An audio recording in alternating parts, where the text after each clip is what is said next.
Hi everyone, in this video I would like to show you a very simple distillation setup that can be made with little more than 2 glass bottles, maybe some metal trays, and some sand. Using this setup we can turn salt water into drinkable fresh water, and it can even be used for very simple chemistry applications.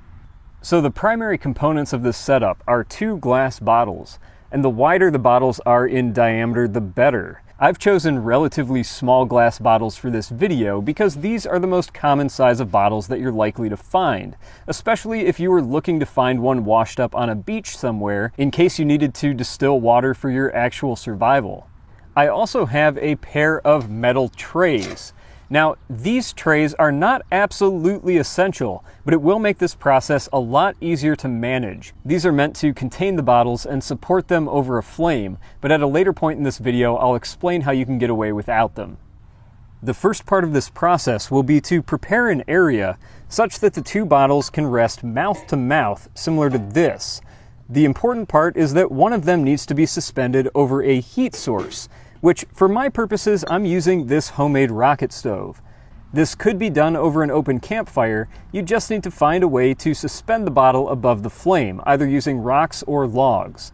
This is where the metal trays come in, and you can see in both of mine I've cut a small notch on one side, and this is only there so that the neck of the bottles can sit a little lower in the pan. This is by no means necessary, but it will make the setup a little more secure. With the trays secured in place, both of them are now filled with sand. The sand will allow the trays to more efficiently act as heat sinks. One tray to cool one of the bottles, and the other tray will be used to very evenly heat the other bottle, so that it doesn't shatter from being heated too much on one side. Now here's the biggest limiting factor to this method. Only a volume of water can be distilled that will fit in the bottle when the bottle is turned sideways without overflowing the neck, because the bottle will be rested in the sand like this. The bottle is pressed firmly into the sand so that it gets good thermal contact and will be heated evenly. Now in this bottle I have a very strong solution of salt water to replicate seawater. It's not actually seawater because I live in Michigan and that is a long way from any salty water source. However, I think this will be a good analog to test this method with. Now the second bottle is adjusted such that its mouth will meet up with the first, and it is also pressed into the sand to obtain good thermal contact. Another reason that I'm using sand for this is because it makes it very easy to finely adjust the bottle's angles. It's best to make the bottles meet up as evenly as possible so that there's not much room for water vapor to escape. We want it all to make it into this second bottle where it can condense as fresh water.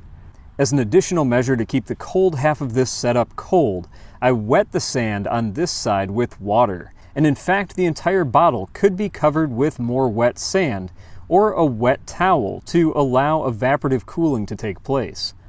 This is the final setup. Now I just need to fire up my heat source and we can see the results.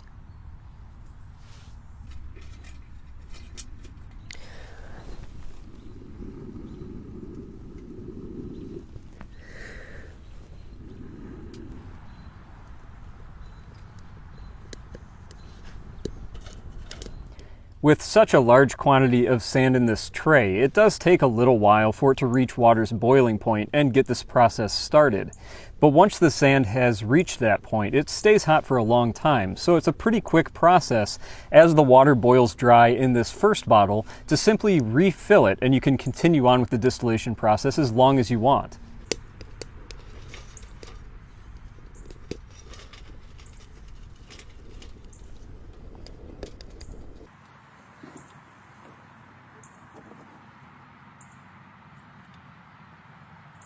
So while this gets started, I can tell you about how this can be done using nothing more than the glass bottles. You don't need metal trays at all. And this is great because you can find glass bottles on almost any beach in the world because our trash has gone everywhere. If you can find 2 glass bottles, you can distill water. And the way that you do that is you first make a pile of sand and you bury one of the bottles in the very top of that pile with the mouth sticking out. Now that will be the bottle that is heated, and you put your supply of salt water that you need distilled into that bottle, and then you build a fire on top of the mound.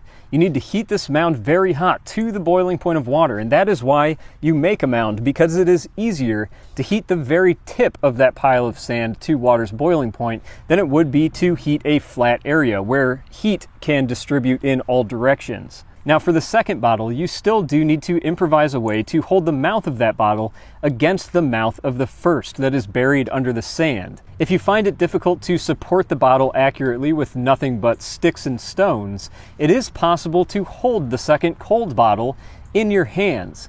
And all you need to do is find a piece of fabric, say the shirt off your back. Now wet this fabric in your salt water that you're trying to distill, and that will keep the bottle cold. You can then hold the bottle by hand against the mouth of the first, and you will see water begin to distill inside.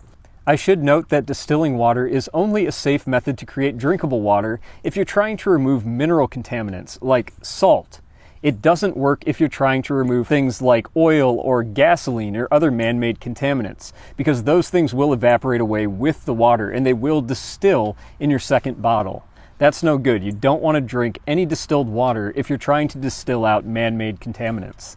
It may be a little bit difficult to see on camera, but there is already a significant quantity of distilled water collected inside of this second bottle. And what I'm doing is I'm just continuously rotating this bottle, since I am not using a damp rag over top of it to cool the top half. Instead, I'm rotating the bottle so that as this top portion becomes hot from the steam, it's rotated into the cold sand below.